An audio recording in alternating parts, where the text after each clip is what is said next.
Welcome to the Mason Miller Show. We have a special guest on today, my grandfather and boss in the summertime, Jake Cole. How are you doing tonight, Grandpa? I'm doing fine. After 55 years, I'm still doing okay.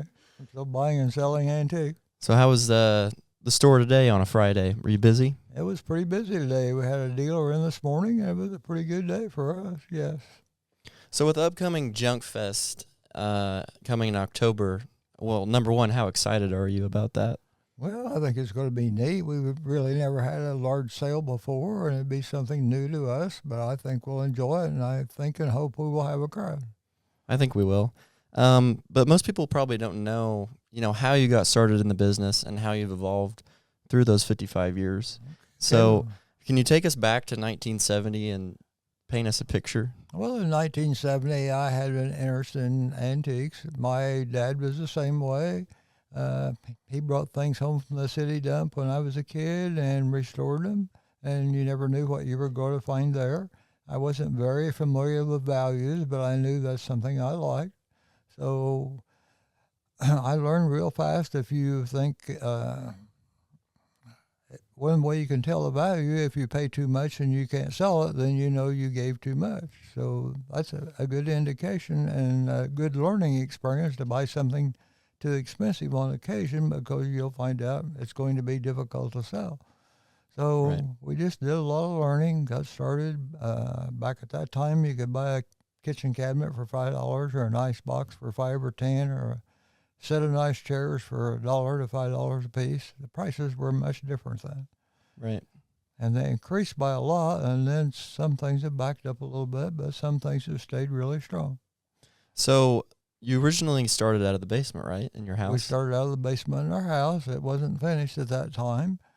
So I think the first thing I bought might have been 5 brass railroad bells like would go in a locomotive. I think my wife thought I gave a little too much at $50 a piece, but it didn't take but a few days to sell them. So I learned the value of those and many other things as we went. And where was the first location that you started selling antiques besides the basement? Where did you move to? The first location was on South Morgan Street. It would be at Morgan and Main and a block south, the last building on the east side. It was an old 3-story building. Didn't have a lot of class, but antiques looked good in it. It was a 3-story building, and we filled the main floor and the upstairs and the basement. So it gave us quite a bit of room to work in. And how did you connect with dealers, or how did they find you in a small town like Shelbyville? We sold a lot to dealers, and the word kind of gets around. If you have an inventory and you're interested in selling it and making maybe a fairly slim profit, but you would let someone else make a little bit. So I got to know other dealers, and they sent some of my best customers to me. We didn't at that time do any advertising. So the decision, did you guys get too big to stay where you're at in the old location? Is that why we had to move? What's the story behind that? Yes, we didn't really have enough space to buy and sell everything that I was interested in. So from that point, we moved into the old cheese factory, which is now pretty much falling in. It would be on South Vine Street and the east side of the road, just north of the railroad tracks. And you would never believe now if you drove by that anyone sold antiques in there. Right. It's been a couple different things, that cheese factory, and then it was an antique store, and then it was something else, wasn't it? I can't remember quite sure what it was. Yes, it was a factory for a while. It wasn't cheese, but it was another factory for treating railroad ties. And then after we didn't rent it anymore, I'm not real sure what they did. I don't recall that. And then you moved to the location that we're actually sitting in right now. Yeah. And how many years have you been here? I think here approximately 40 years. We purchased this because it had a lot more space and a lot more traffic that went by on the street. Before, we didn't have much street traffic or highway traffic, and that, of course, that immediately helped our business some. Right. It's been interesting since we've been able to do these videos in the summertime where you talk about a certain treasure. I've been able to learn more than I've ever known. And one of the most interesting things is all the places that you traveled and all the different countries that you went to buy antiques. Yes, we we did a lot of traveling to the East Coast. I started out doing that about 10 times a year and hauling back at least a 26-foot trailer load and on occasion a semi-load because we hauled new items out that we sold to those dealers, and then we brought antiques back home.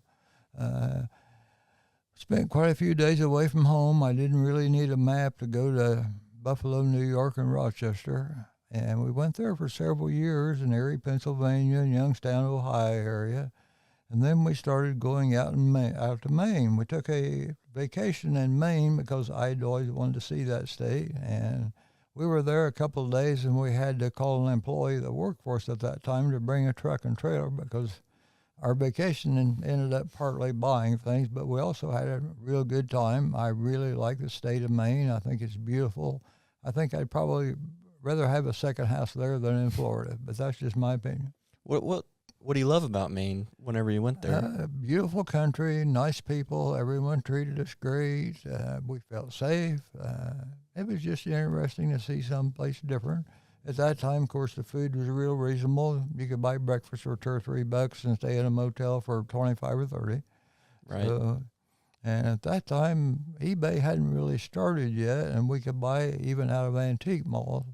And then when eBay started, it was like it kind of sucked the better things out of the malls that people could ship real easy. Right. And you also spent a lot of time in New York, didn't you? Or in Buffalo, too? I spent a New lot. York and Buffalo? First, we started going to Erie, Pennsylvania, Youngstown, Ohio, Buffalo, Rochester, New York, that whole area. Spent a lot of time, bought a lot of things in downtown Buffalo, east of there and north of there, just in different locations. We ended up dealing with basically the same people every month, the same dealers. And you get to know them pretty well. Yeah, which we bought from. We got to know them real well. And on occasion, we stayed all night with some of them. They pretty much got to be our friend, and I think they still are. And looking back at those pictures when I was working on those videos in the summertime and looking at those trips to the East Coast, I mean, you see things, certain antiques that you would never find, around this area where we live. Yeah, it was a better selection because, of course, that's the earlier part of the country, and I don't know if you'd want to call it an older part of the country, but it was populated probably before a lot of the Midwest and California was. So there was a lot of really nice antiques available to look at least. And we kind of enjoyed having something that maybe you wouldn't see around here. We bought moose heads. I think quite a few of them came from Canada. We bought from antique dealers that hauled out of Canada. And a lot of the Canadian furniture was like new. It was pretty impressive how well it had been taken care of. Right. When was the first time you left the country to go look and shop for antiques? Do you remember the year that was? Probably around 50 or probably around 45 years ago. We started going to England and Holland, and we bought quite a bit of some different things in England. We bought more country and enamelware and pine furniture that was in demand, and I think still is. We also went to Holland and bought from a wholesaler that traveled all over Europe and brought antiques into Holland and sold most of them to dealers.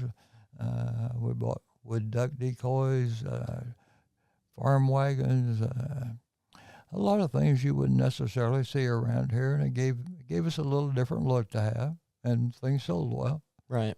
What was the biggest difference between the kind of the American antique field and the Europeans? Well, what do you think was the biggest difference? Well, I think when you got to England, you had an awfully lot of people, even used furniture stores, that were very knowledgeable about antiques. And they liked good quality, and they knew the different classes of antiques, such as East Lake furniture, Victorian furniture, Mission furniture, mid-century modern. They seem to be very aware overseas of antiques and seem like appreciated them maybe more than we do here. Mm-hmm. So you flash forward through all that, and you get to when would you start getting into the metal side of things? I know it's not your favorite, but antiques unfortunately slowed down some, but it's still what I like to do. So we needed something to kind of help out the business, and probably 5 or 6 years ago, maybe 7, we got into metal art, and that's that's been quite successful for us. They keep doing a better job. They keep making more new items. The paint's better than it used to be, so it's pretty enjoyable to sell it. I remember the first truckload coming in, and I had no idea what we were getting ourselves into. Yeah. It seemed crazy at the time, but here we are still going in the summertime, which is crazy. And now with the spinners, it's like a whole new that's side of things. Been a big asset to our business. I think the first load we got in, we had maybe 4 6-foot roosters, and my wife wanted to know how we'd ever sell them. And I said, well, I had a friend pick out a load for me, and he was used to what sold and what didn't. So I think he's probably treated us right. I think they'll sell okay. So we sold those 4 6-foot roosters, and we've sold dozens and dozens of them since that time. And it turned out a lot of other people wanted 6-foot roosters too. Yeah. Wasn't just a few. What's been your favorite part about working, having your own business for the last 55 years? Okay. Well, one thing, it's been pretty hard for me to get fired, and I knew if I went to work somewhere else, there was never any guarantee that you might have a job. And when you're working for yourself, you have to put in a lot of hours, and it's tough. But at least somebody can't fire you tomorrow. You can stay working. It's something I enjoy. I enjoy the people I sell to. I especially enjoy dealers I've known from 20 to 40 years. I enjoy seeing them coming in and talking to them.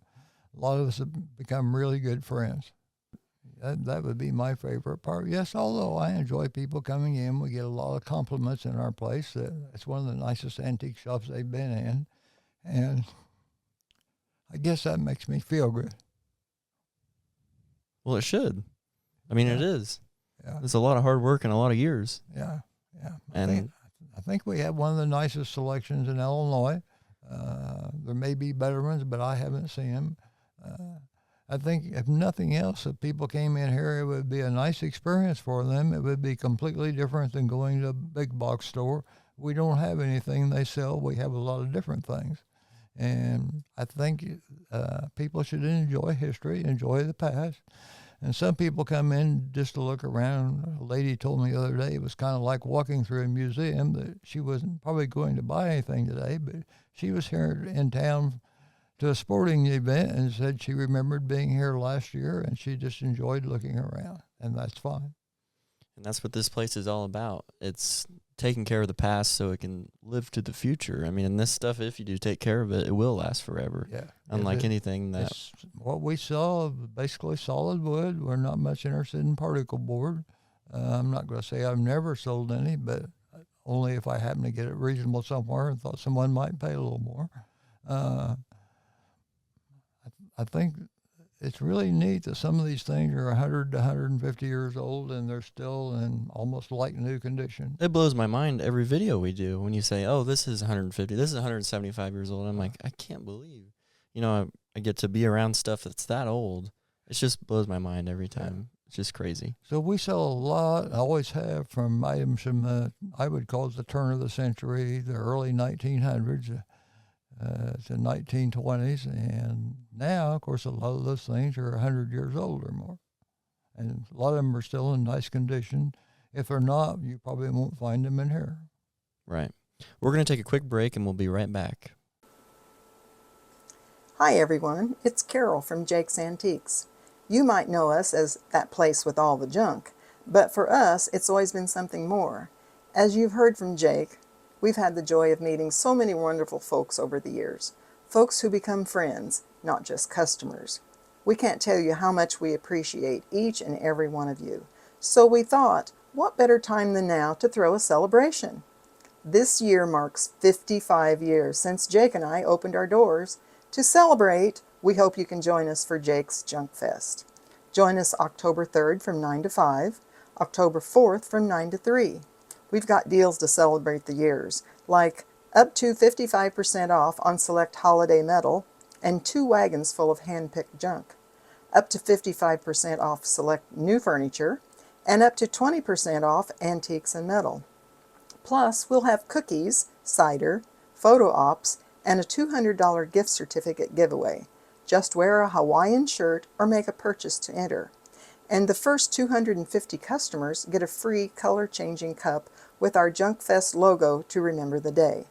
Come celebrate 55 years in business. We'd sure love to see you all.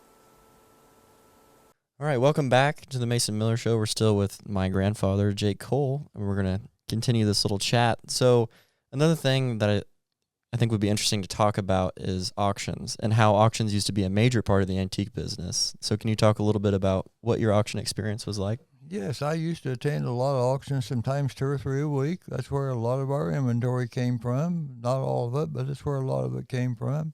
And that's changed completely from online auctions pretty much to online auctions. And I don't really look at very many of those.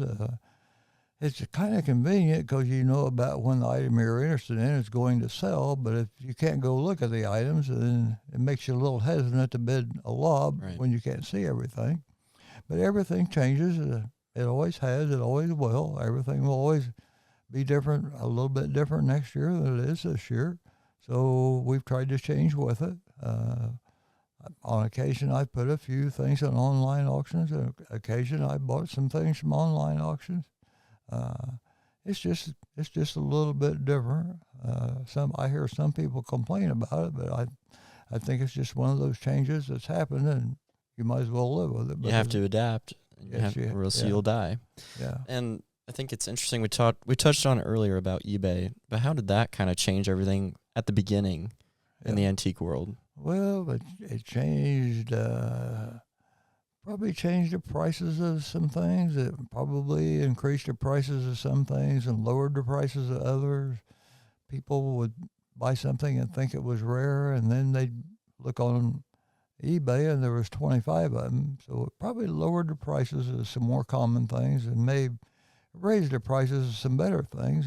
It works real well if you have something that's pretty rare because you reach an audience all the way across the United States and maybe other countries that you would never see these people. So there's a lot of ways it can be used. Do you think it hurt the people who are really knowledgeable about that stuff like you are? Or do you think it undercut them a little bit? Because then anybody could get on and search their item up and sell it? Well, you see some people on there that probably pay quite a bit more than I would just because they want it. I don't think they're necessarily aware of the values, but they think that's something they want, and that's okay. If you really want something to put in your house, it's fine to pay a little bit more. Right. Well, what's the nicest thing you think you've ever bought, or your favorite thing? Well, I don't know about favorite things. I like a lot of it. We have sold some really nice carved oak dining suits for over $50,000, a couple of them, and we sold those to dealers, and they still made money on them. They resold them. Those have probably gone down in value. Probably the real expensive items and the real expensive furniture was a little easier to sell at one time than it is now. Right, kind of like everything. I think the younger generation may have changed a little bit. Not saying they're wrong about anything. I just don't think they have as much interest in antiques maybe as previous generations did. But that's okay. Everything changes, and they need to do and buy what they like, not necessarily buy antiques. But on the flip side, everything always comes back in a weird way. Even stuff that should have stayed in the past, it always comes back. It seems like comes back into style. Oh, yeah. Well, do you think antiques will become kind of like they were 20, 30 years ago ever again? It's always been where you don't know what item will be next. Right now, it's uranium glass, kitchenware. Things changed. At one time, you couldn't sell a pie safe or a cabinet that was painted, and now people want the painted ones. They will pay more for those than they will one in original finish. So I think the influencers probably have something to do with it. They encourage people that this is what's in this year. They seem to be able to convince a lot of people of that. What's in from what I think it should be in is what you like for your house, not necessarily paying attention to what someone else likes. Right. And can we just take a minute to appreciate this Hawaiian shirt? I mean, this must be the 900th Hawaiian shirt I've seen since May. And I don't think people realize that because I don't get videos of every single one. I don't know. How many did we do in a row? How many videos did we do in a row with a different Hawaiian shirt? Probably 15 or 18, something like that. That is insane. That just blows my mind. And everybody kept telling me, man, I want to dress like Jake. I want a Hawaiian shirt like Jake. And it kind of convinced me to start wearing Hawaiian shirts again. So maybe you are an influencer. Well, I don't know about that, but I just wear what I like. I think if you like bib overalls, that's what you should like. If you like a suit and a tie, that's what you should wear. You should wear whatever you feel comfortable in. Right. So with this upcoming Junk Fest, I think it's going to be pretty fun, and I think it'll be a good time. What do you think about the whole? Well, I think it'll be fun. I think it'll work out fine. I hope people come and enjoy themselves. I think we're going to have some refreshments, and we'll have a lot of the inventory on sale. It's not going to be half price, not too many items, but some might be. But it would be a first sale we've ever had that was a very large sale. It's a very just cool celebration. I mean, 55 years, and we've told some people that come in and they're not sure how many years, and it just blows their mind. Yeah. And how you've been able to change and adapt and live through the times. Well, some guy told me the other day, he said, "You're kidding me. You haven't been in business 55 years." And I said, "Well, you may not think so, but we have been." You know, Grandma is probably wondering if you're ever going to retire. What do you think about that? I think she's probably aware that I could be about 3 days before my funeral. Well, I really appreciate you doing this, and I think Junk Fest is going to be awesome. I'll be there too, and we'll both be there. I'm sure you'll sign autographs if people want to. I don't think if you want a picture with Jake, come on out and see us on October 3rd and 4th. Well, it's a 2-day event, Friday and Saturday. It should be a good time. Thanks again for coming on the show. I really appreciate it. So Mason and I had a good time this last summer. I think we both learned a lot of things about how the world goes around. I learned more than in probably 4 years of college in the summertime than I would ever learn at school. Yeah, well, I think Mason's been in the real world of business, and it's a little bit different than maybe the imaginary world of business. This is the real thing. Right. So thanks again for coming on, and we'll see you guys at Junk Fest. Okay. Yeah, that'd be great. Thank you.